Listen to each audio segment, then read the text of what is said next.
Hello students, welcome again to lectures club. आज जो हमारा टॉपिक है जनाब डिजिटल इंजीनियरिंग के हवाले से वो है जनाब फ्लिप फ्लॉप सर्किट्स। तो फ्लिप फ्लॉप सर्किट्स के आगे हम टाइप्स भी पढ़ेंगे, यानी कि आज से जो अपकमिंग लेक्चर्स हैं वो फ्लिप फ्लॉप्स के ऊपर ही होंगे। तो अब हम अपना लेक्चर जो है वो आज का स्टार्ट करते हैं। जो बेसिक फ्लिप फ्लॉप सर्किट जो है वो बेसिकली क्या है और किस काम आता है। तो चलिए आज का लेक्चर जो है स्टार्ट करते हैं।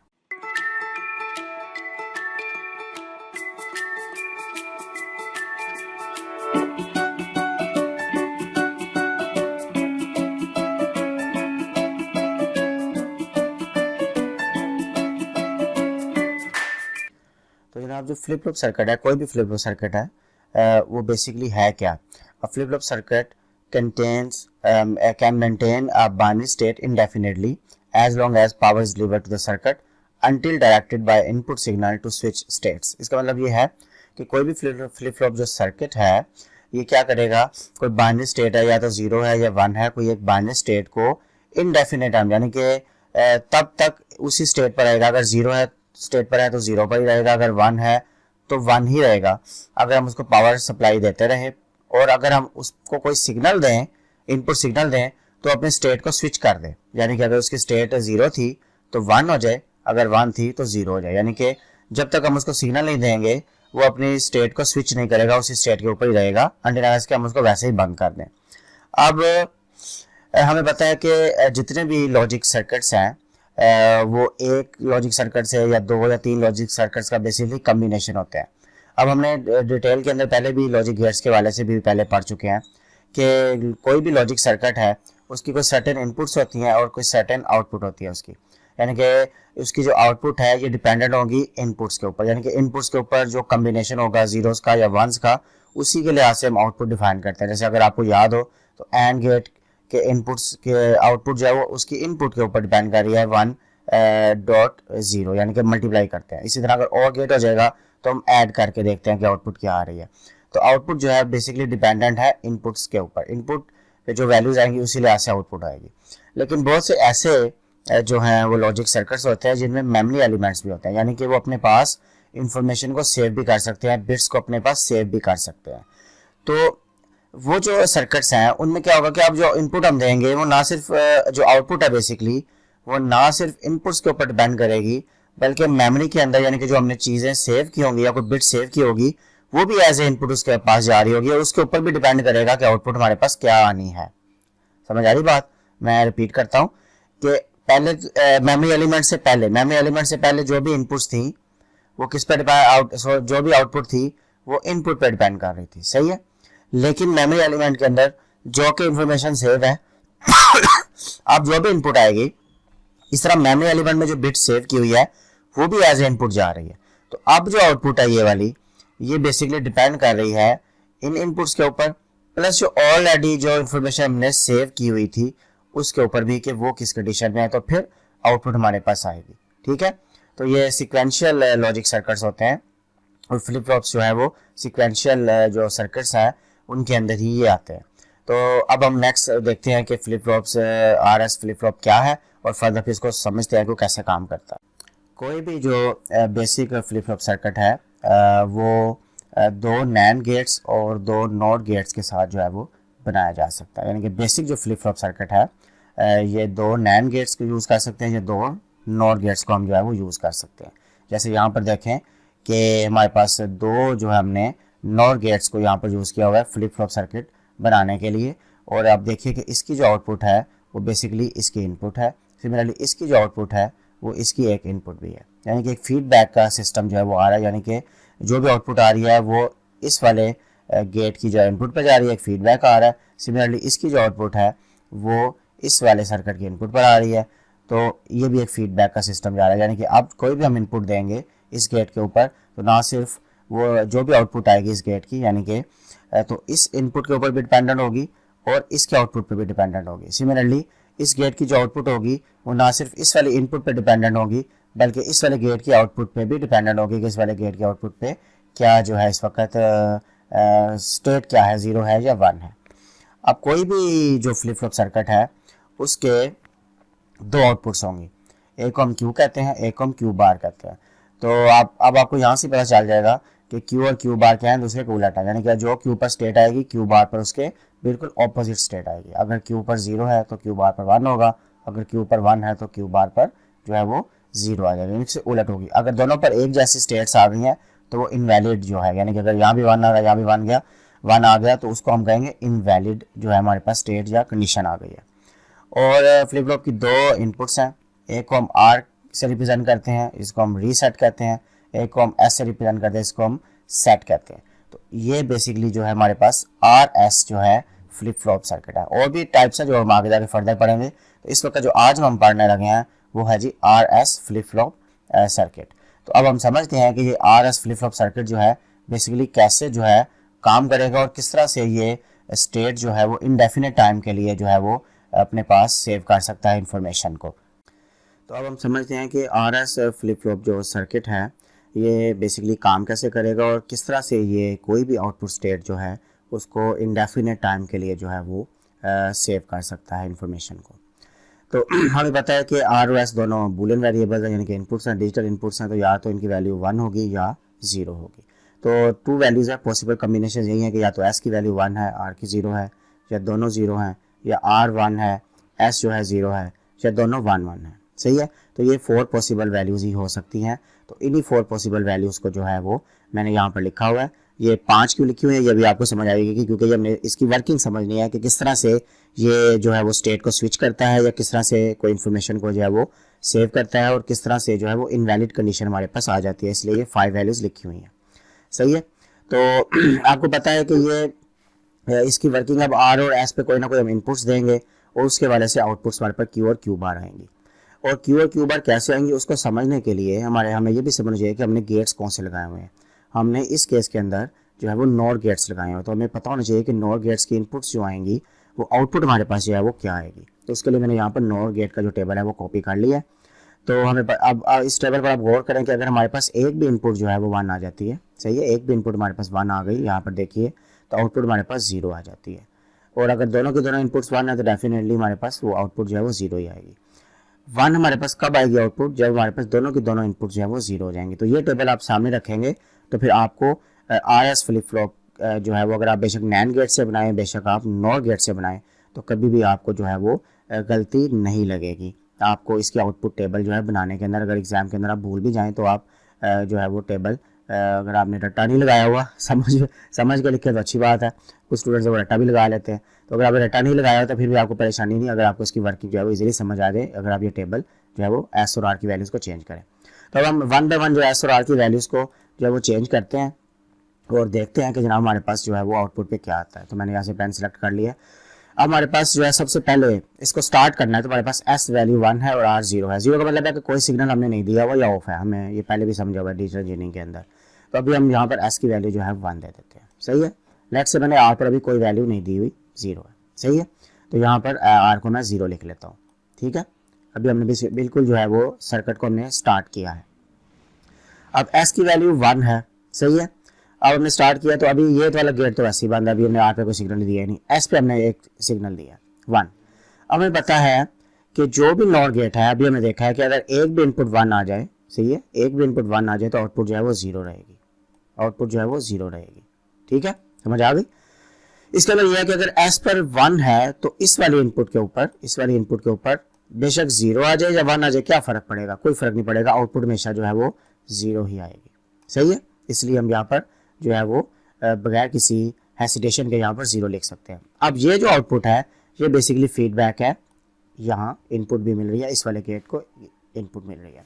अब आर पर हमने 0 दिया हुआ है, यानी कि कोई सिग्नल नहीं गया, 0 दिया हुआ है, और इस वाले इनपुट पर भी 0 हो गया। तो हमें पता है कि नॉर गेट के अंदर अगर इनपुट्स जो हैं वो दोनों 0 0 हो जाए, इस टेबल देखें तो आउटपुट क्या हो जाएगी, 1 हो जाएगी। क्लियर। तो इस स्टेट में यानी कि अब हमने जब एस पर वैल्यू 1 दी थी और आर पर हमने 0 दी थी तो हमारे पास क्यू बार जो है वो 0 आ गया और क्यू हमारे पास जो है 1 आ गया। सही है। तो अब मैंने यहाँ पर 1 लिख दिया क्यू के कॉलम में और क्यू बार के कॉलम में मैंने 0 लिख दिया। क्लियर। अब हम क्या करते हैं अब हम जो है नेक्स्ट जो है वैल्यू देखते हैं। तो मैं इसको पहले अरेज करता हूँ कि हमारे पास जो है वो किस तरह से वैल्यूज आ रही हैं। सही है। तो अब देखिए कि एस की वैल्यू यहाँ पर एक्सक्यूज मी एक्स की वैल्यू यहाँ पर एस की वैल्यू चेंज हो गई है। अब हमारे पास एस 0 है, आर की वैल्यू अभी चेंज नहीं हुई। तो मैंने एस की वैल्यू को क्या कर दिया, 0 कर दिया। अब देखिए इस वाले इनपुट के ऊपर 0 आ गया और ये वाली जो इनपुट है ये बेसिकली यहाँ से फीडबैक ले रही है क्यू से, तो यहाँ पर 1 आ गया।